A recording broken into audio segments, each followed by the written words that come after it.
Let's try this now. Check, check, check. Check, check. 1, 2, check, check. I think I should be good now. I think you should be good now.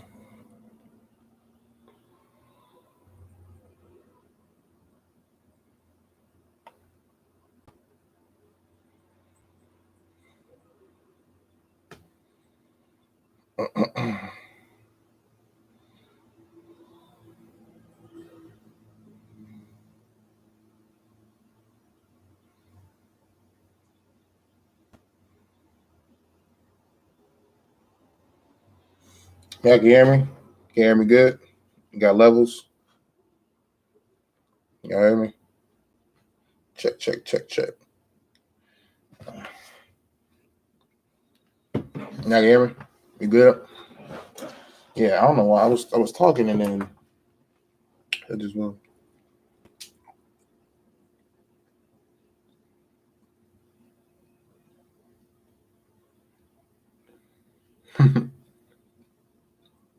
Yeah, cool. Back. All right. Yo, what's up, YouTube? What a great picture here. DGP back again with another episode of Patriot Keys. And in this video, in this stream, you see the title.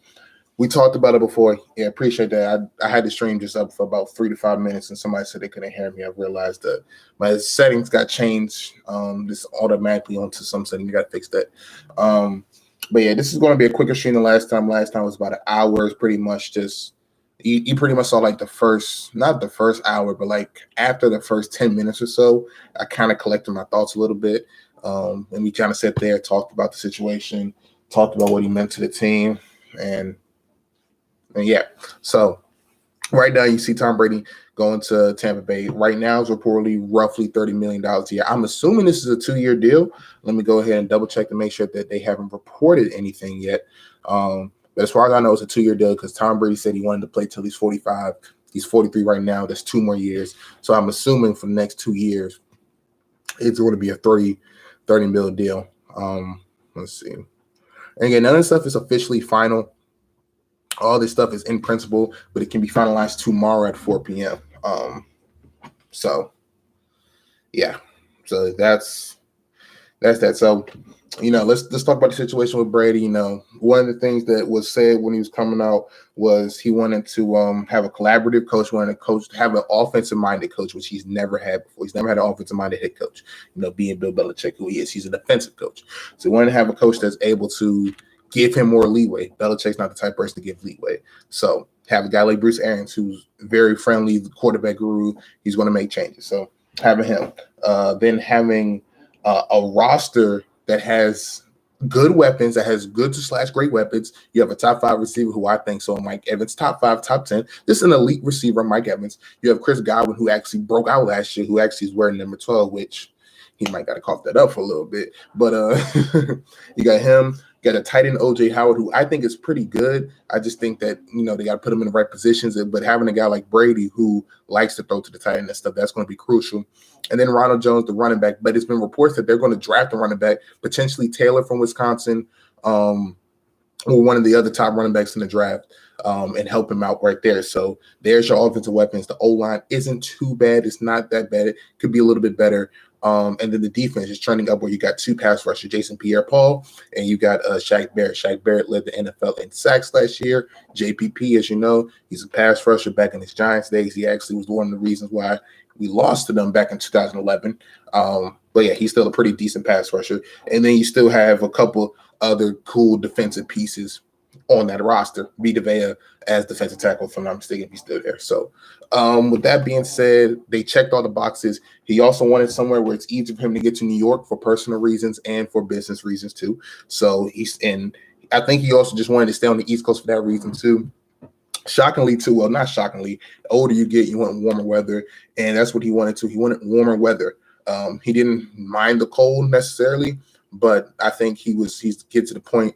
He's a little bit older, the cold might be a little bit more taxing.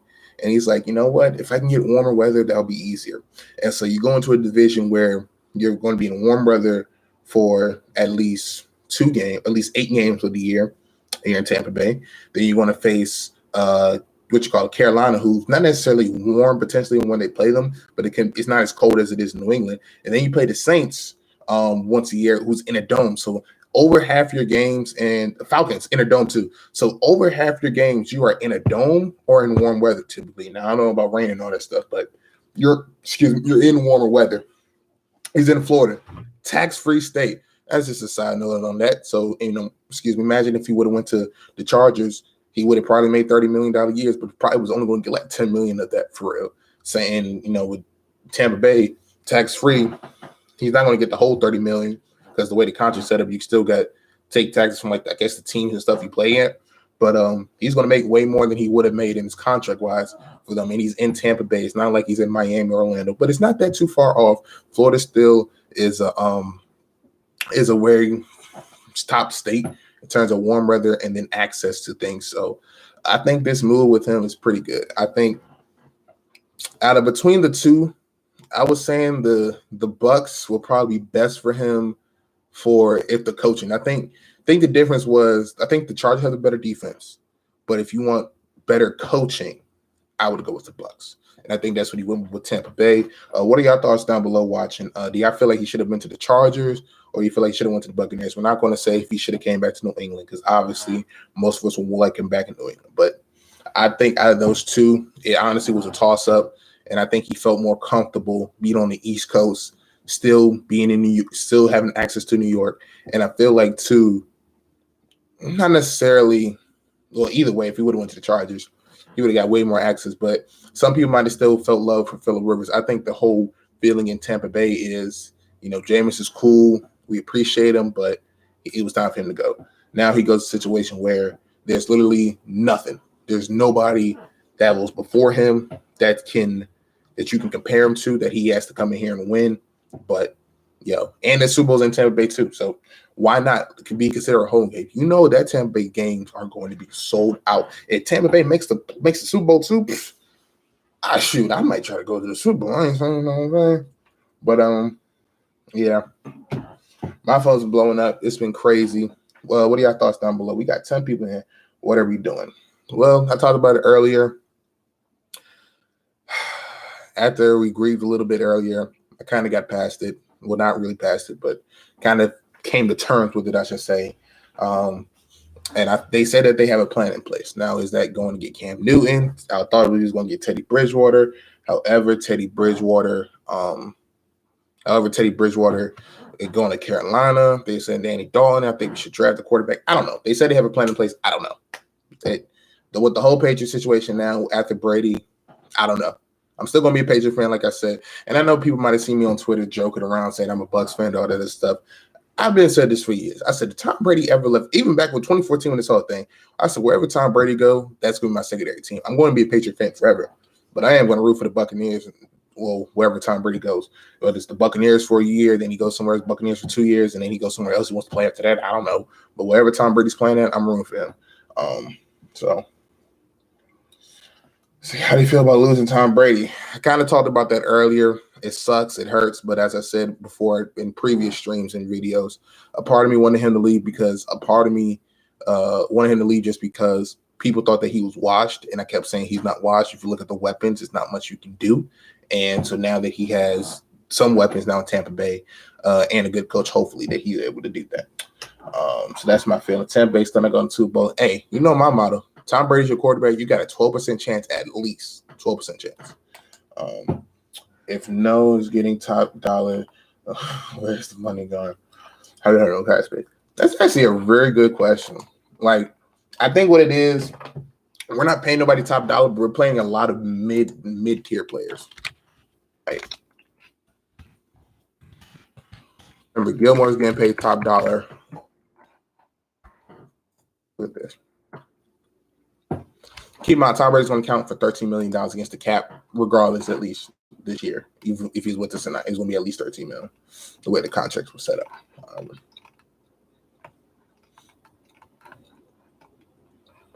So yeah, Gilmore, $18 million. Joe Thuney, who just signed his franchise tag, $14 million. Then you got Dante Hightower, $12 million. You got Edelman about $10 million. Marcus Cannon about $9 million. Shaq Mason, 8 mil, Muhammad Sanu, 6.5, Patrick Chung, 6 mil, Jonathan Jones, 5 mil. So like I'm seeing a lot of guys like 5, 4 mil and stuff like that. And that's normally not the case with some of these teams. Like, let's look at a team like Baltimore, for instance. Let's look at them.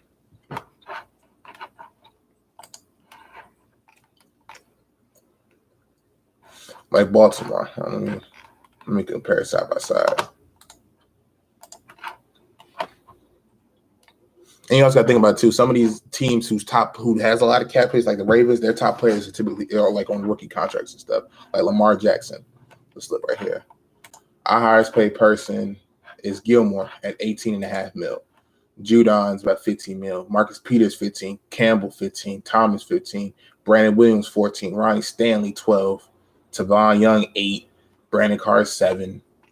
And then like you got a bunch of these guys, it's like 2 mil after that. Like Justin Tucker's making 5 mil. Michael Brockers making 5 mil. Humphrey, one of their top corners, $3.7 million. So you look at that. So Orlando Brown, their starting tackle, making under $1 million. Mark Andrews, their starting tight end, making under $1 million.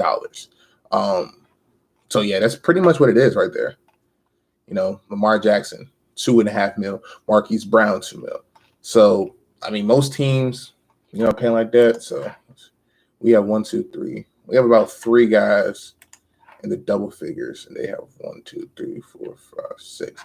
They have 6 guys in double figures, but they have a lot of guys as key pieces who's making under $1 million. So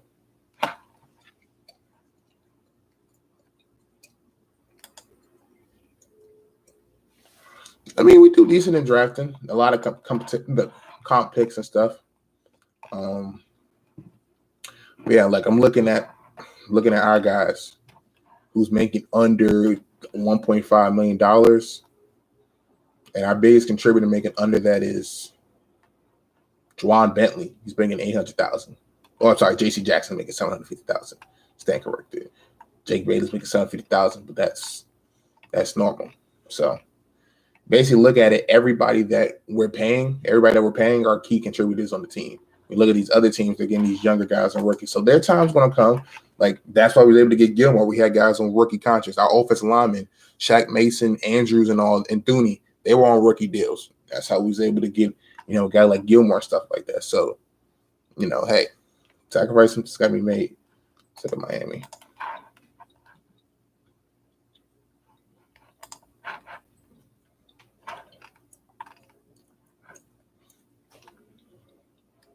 Miami spending all this money in free agency, right?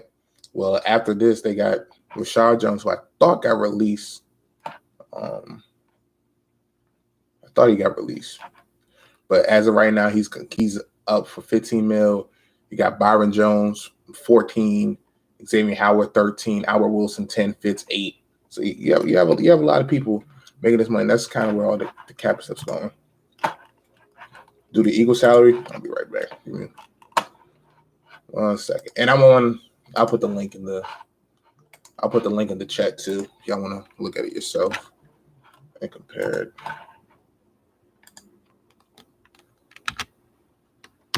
Yeah, it's all about drafting. Now to the Eagle salary.